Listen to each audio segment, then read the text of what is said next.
From the United Nations definition of a youth is said to be someone within the age of 18 and 49. The coming 2023 general elections in Nigeria could arguably go down as the most exciting since Nigerians' 1999 fourth democratic journey began. Some say for diverse reasons set against a backdrop of the most challenging economic realities, a divisive national politics, a persistent and rising insecurity, widespread corruption, and a general sense of dissatisfaction among Nigerians. One would not be judged as being hasty to conclude that 2023 represents perhaps the most pivotal election year in Nigeria and a make-or-break season. While some Nigerians agree that youth have gotten their fair share of governance, others say more opportunities need to be given to them. The current situation is that youth in Nigeria have been substantially changed in terms of education, in terms of welfare, in terms of investment, future investment that is going to affect them negatively or positively. Youth of nowadays have been traumatized. They have been disappointed. They are lagging virtually and lagging behind on almost every aspect of life. For you to even obtain the form to be qualified to contest election where candidates will be selected is from 1 million to 20, 30, even 50 and 100 million naira for president. How many Nigerian youth today have 100 million? Abayo Gandu and Lubabatu Ishak agree that for the country to move forward, Nigeria, especially the youth, must come together irrespective of region, religion, and personal interests. I appeal to the youth, they should not in any way engage themselves in any illegal anything that will cause issues during the elections and all that. So I'm pleading with them, they should come out massively and vote for the right person. We should have this common belief that we are Nigerians, we are blacks, we are humans. We want to liberate ourselves from political domination. We want to change the scenario. We want to change the political terrain in our country. So by the time all the youth comes together as one to champion this cause, definitely the table will change. A human rights activist, Mahadi Shehu, expressed fear that insecurity might disenfranchise most Nigerians, but a visit to INEC shows some major steps have been taken to tackle this fear. For the first time, it looks obvious that the youth are ready to perform their civic rights, but casting their votes in the 2023 general elections following the antecedent of recent events. Those who are used as thugs choose to be used as thugs. And those of us that choose not to be used as thugs, we've never been thugs and will never be thugs. From this point of view, it's you who defines yourself. If you're useful to yourself, you will actually make good use of opportunities when you have in terms of politics. And as we all know, it's all about people. Youth form 70% or 60%, as the case may be, of the general populace. And surely our role in politics cannot be emphasized. In the permutation leading to the 2023 general elections, the youth, knowingly or unknowingly, will be supporting 3 categories of candidates across the contesting parties: those that represent the status quo, those that want to disrupt the status quo, and the moderates that want to balance the first and the second. Bosan Yakusak, reporting for Galaxy TV, Kaduna. Now is the time to be called out by the people you promise to serve. Are you a leader that is responsible, selfless, and dynamic to turn around the misfortunes of the nation, Nigeria? Why don't you sell your manifestos to the people on Scorecard? Galaxy TV is offering you an opportunity to speak directly to the people on your plans to make life better for Nigerians. Scorecard provides you the time and a chance of a lifetime to be the man and serve. Scorecard, towards a better Nigeria.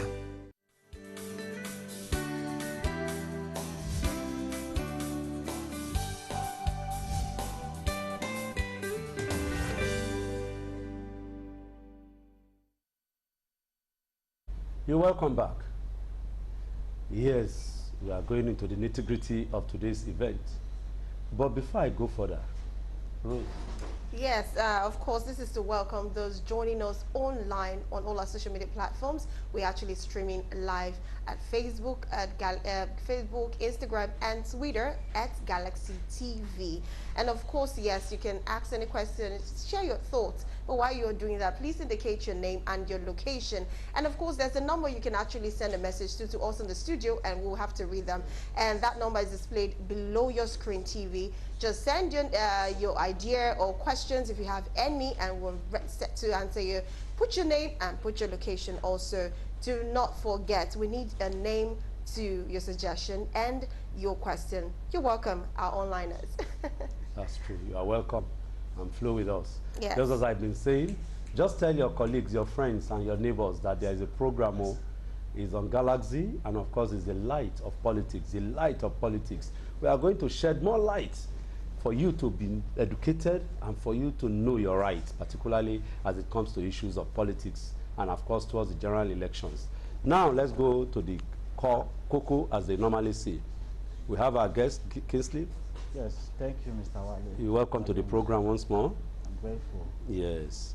So, well, let me start first and foremost by appreciating the Galaxy Television and for the organizers of this program. Yes. In sensitizing the Nigerian youth and indeed the entire populace about their citizens' responsibilities, and also to encourage them to participate in election processes. So that is how to deepen democracy, not just in Nigeria but across the globe. So I appreciate Galaxy Television for having me. Now, the issue of youth in politics. Yes. You know, over the years, from post-independence era down to the First Republic, we've had series of young men and women who have been in leadership position. But it turned out in recent times that the politics in Nigeria, and particularly the election processes, have been left in the hands of the older people, the septuagenarians and octogenarians, who have been at the leadership position in the 1960s and 70s. And we begin to ask questions. Why are Nigerian youth? Why are they not participating in politics? Why have they developed this attitude of nonchalance? They are not interested in who governs them. But over the years, it has shown that the kind of leadership you have will affect the citizens, whether you like it or not. So Nigerian youth have to wake up to begin to participate in the election process, in the leadership of this country. Yeah. That is the only way we can have the kind of leaders we want. Yes, when you were laying foundation, sorry, Blossom. Sure. When we were laying the foundation, you said youths led before. Very well. Then, when they now became old, rather than seeding, or is this seeding, or the youth now coming up to now take the leadership role? Because, let me clue. I read a book some time ago which said, if tomorrow comes. Then there was a cliche some years ago, till now, that the youths are the leaders of tomorrow. Well. And yet, the tomorrow is, I wouldn't know, maybe the tomorrow has not yet come for the youths. Secondly, there is a bill or a law on not too young to rule act. Not too young to run. And one will expect that the youths will take advantage of all this, but it is not so. So why are we not seeing more of the youths in the political terrain? Well, let me start by saying that, like I've laid the foundation that prior to post-independent First Republic, we've had Nigerian youths in the leadership position. But all of a sudden, they became non-interested in the political affairs of this country. The reasons being that they felt that, first and foremost, that the election does not count. And they have seen that over the years, you know, the maladministration and poor leadership qualities we've had over the years, they felt that they are not part of it, and they have not been made part of it. We have legislative undertones to the reasons behind their apathy towards the election processes.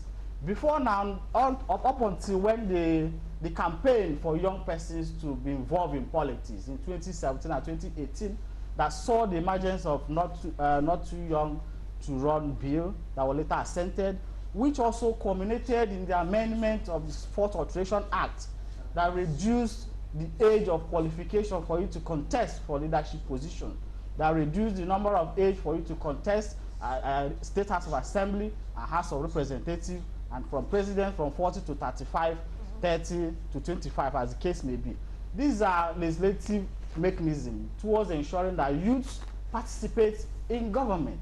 And while I concede that the reasons behind their non-participation before now may not be far-fetched, because over the years our political process has been characterized with money. It's a money politics. And someone who is 35 years, 30 or 25 years may not be able to have that financial wherewithal to be able to fight the system or fight those old people who have always been there. So there are some constraints. Much as we appreciate the effort of government to ensure that youths come into politics by reducing the age of leadership in Nigeria, there's also this money politics that also hinders youth participation. Okay, I would like to ask a question based on what you just said, which I totally understand your point.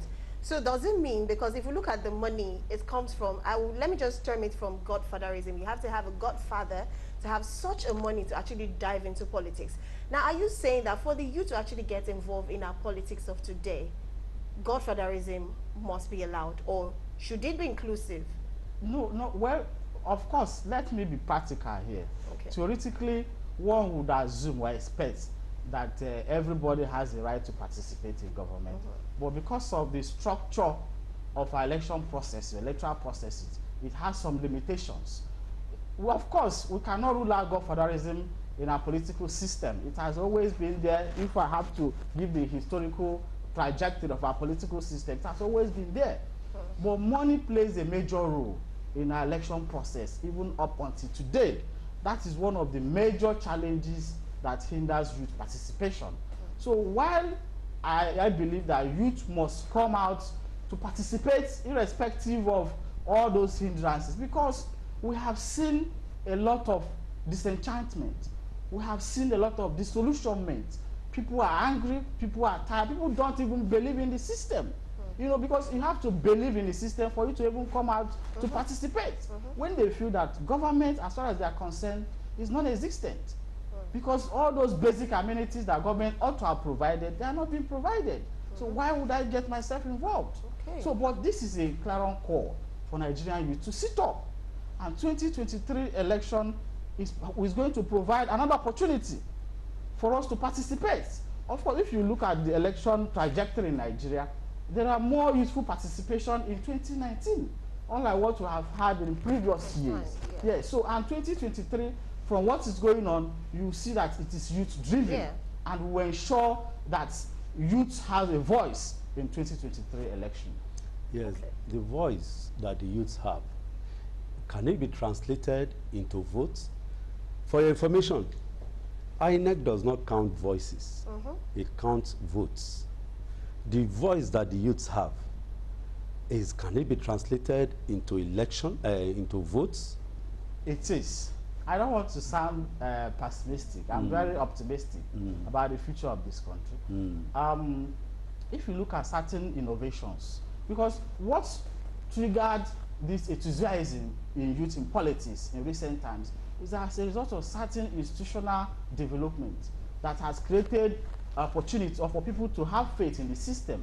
One of which is the Electoral Act of 2022 that brought about some innovations that tried to curtail those rigging and all those processes that hinder the smooth political system. So they are beginning to see that the system is being strengthened, and if they participate and give level playing ground, that they will have a voice. So much as I concede that our electoral process is still predominantly, you know, lies in the structures which some political parties have been leveraging on. But beyond that, we have to bear in mind that 2015 general election that saw Muhammad Buhari winning the election was mainly as a result of social media engagement, which was engineered by Nigerian youths. So they came in under that platform, and if you go to social media as we speak, you see a lot of youthful movements tilting towards a particular candidate. So it will transform. All these people who are on social media, they are human beings, they are Nigerians, they are the people who also come out to vote. They are the people who are making rallies across Nigeria. So we cannot rule out their voting capacity. And if you look at the indices, you see that Nigerian youth has up to 40 or 50% voting capacity from the number of people that have collected their PVC. So you cannot wash that away and think that it's an empty noise. Yes, empty noise. I like the way you are bringing those words out. Empty noise. Have been involved in elections and electoral activities. Election took place in Osun recently. It took place in Ekiti recently. And the youths were nowhere to be found. But before the election, there was so much noise and there was so much traction from them. Are we expecting a change in the presidential and the general election come 2023? The enthusiasm is there. Okay. Youths have woken up. Okay. I can tell you as a fact, they have Okay. woken up from their supposed slumber. Okay. They are willing to take back their country. Okay. They are willing to fight the system, the old system Okay. that have previously stagnated them Okay. and left them out of the corridors of power. Okay. And bear in mind that the youth we are talking about is not just any kind of person. Okay. Because if you see the engagements going on today, you see that youth are getting involved. And if you are, for instance, you are part of the system that have placed us the way we are, you'll be called out and nobody will vote for you. So we are not just looking at youth in terms of age bracket. Yes. We are looking at competent people who have the interests of this nation at heart and who have the capacity to lead. Because when we look at people like Awolowo, Nnamdi Azikiwe, and all those nationalists, they were in their youth when they took over this country. So what happened? All of a sudden, we became laid back. So we have to, and we are woken up. Whoever that thinks that the noise in quotes on social media is the main noise should have a rethink. Because what is coming in 2023 election is going to shock everyone. It is going to be a mass movement, mass enthusiasm and support of Nigerian youth who have realized that if they don't do this, Nigeria, because the Nigeria of today belongs to them. This is a country, technology has taken over. A lot of things that are practicable in the olden days before now is no longer practicable. They are taking the initiative, the technology, they are there. So that is why I encourage INEC. I appreciated their innovations they have done to strengthen the institution so that somebody will have belief in that institution.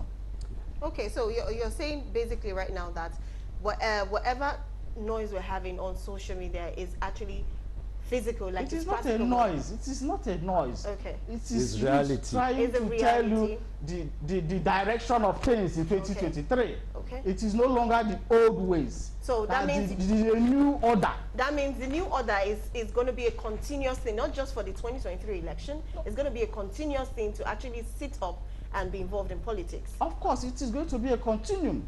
It is not, because the interesting part of this youth movement is that it's not just, it doesn't end in election. After election, you are going to be engaged. We'll continuously engage you. So you know that if you are going there, you're not just going there to represent a youth. You are going there to represent Nigeria of the future. Okay. So you have to have your onion. So if you don't get it right, you'll be called out. You'll be voted out. When I say called out, you'll be taken out. Another person will go in. So we are now trying to have this culture of leaders being accountable to the people. Okay. So if you are not accountable, you will not have any reason to be in government. Yes. We all know the taking out is not that easy. Taking into consideration the political class, you hear all sorts of noise, all sorts of scandals, yet they care less. So the youth now, how can they get this taking out action? Or they will just go drag out the person who is an occupant of an office, or they want to do it constitutionally. Meanwhile, do they have people, their own people, who will be in the lawmaking body, particularly National Assembly? Do they have that people, those number of people, those candidates that are going there? Or the traction is just behind one particular candidate? No, it's not behind a particular candidate. The movement is holistic. Yes. And everybody is going to feel the heat Yes. one way or the other. Yes. Of course, 2023 election is already Yes. ahead of us. I mean, it's already Where I'm going, sorry to cut it short. Where I'm going is they are filling other offices that will make this issue of practicalizing rather than noise making all over. That you have here, we have our own people, we have lawmakers, we have people who are in the various houses of assembly and so on, that will now translate this into reality, because it's not just taking out, we run a constitutional government, Of course. Of course, one would expect that taking out means that if an election presents itself, you no longer have opportunity to go there. You've been constantly assessed based on your performance. It's good now that you have explained that. But beyond that, like I said, if you see the caliber of people who are already out to run for 2023, of course, we still have little percentage of youth among them. But the engagement, the movement is beyond those age brackets. So it's going to sweep everyone who has refused or who has been part of the system that has placed us where we are today. Of course, we continue to encourage you, because political participation, in the real sense of it, goes beyond being in government. Much of the work is holding your government accountable. Good. And that is where the youth are coming from. True. Yes, if we have a few people in the category of youth who are in government, they will also push it internally. But beyond that, youth also have a responsibility to engage, constantly engage their leaders, so that you know that you are accountable to these people. The country belongs to them. So if you mess up, you no longer have opportunity to go there. Again. That's it, engagement. But we know that that engagement is lacking, because as we talk, and with the little experience I have in this process, I know that the youths, and their engagement is in terms of money changing hands. They are involved in issues of not really moving on. Rather, what they want is just to be settled. And of course, our last guest last week was talking to us about various types of voters. Those who vote for money, those who vote for conscience, and those who are controlled. Which one will you see the youth falling into this one, you know, as this voters?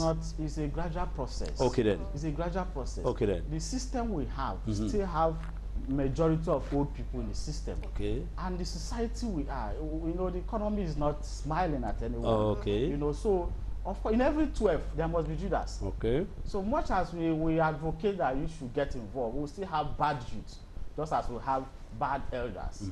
So it does not mean that every youth is a saint. Please, let's talk to the bad youths, that let them live their bad ways. Yes, so because the bad youths are making life difficult for the good youths, and the bad youths are more. They seem to be more loud. That's it. That's the it. good ones. You got it. So talk to the bad youths. Yeah, so the remaining time you have, let them be good. This election process is our own. Seriously. Beyond ethnicity. Not to take money. Beyond tongues. Beyond religion. Because what goes around comes around. If you go and sell your votes for 5,000, would that 5,000 be enough for you for the rest of the 4 years? So that is the question. And we should do away with this divide and rule, because that is the system the old order had placed us. They always want to create a dichotomy. We are from east, we are from west, we are from north. They use it to divide the youth. It's even happening as we speak. But we are determined to ensure that we have the best. We are determined to ensure that this process continues, you know, irrespective of these diversionary tactics. Because if you see the politics as it's being played out, it's about divide and rule, where you come from, where you don't come from. We should resist that temptation, because at the end of the day, it will fall back at us. It's like a rat race. So everybody must have the interest of the country first and foremost at heart. So, but I want you to talk to your colleagues who are out there, the bad one and the good one. Talk to them. Don't go. Say it. I know here. I know. The time when you talk, I know here. That everybody, you know, must stand for the right thing. You know, irrespective of who you are supporting. You've got to be objective. You know, whoever you are supporting, and they eschew the temptation of being bribed or selling your conscience for money. It will not favor you. It will not favor anyone, because your children are the ones that will suffer it. You will suffer it. So we have to do the proper thing. So it cut across both the good and the bad and the ugly. We should do the proper thing. Okay. Kinsley, very good one. you just laid a very good foundation. Landed softly. You have a pilot in your family? You just landed very well. Thank you for coming. We enjoyed your contributions. And we pray that God will continue to grant you more wisdom. And not only will you say it, I want to see your placard, your flyer very soon out there, so that you to partake. Because the way you talk, you are a good youth. And we want good youths to start becoming light to the other, to the others. Thank you so much for having me. Thank you so much for being on the show. I'm grateful. It's been an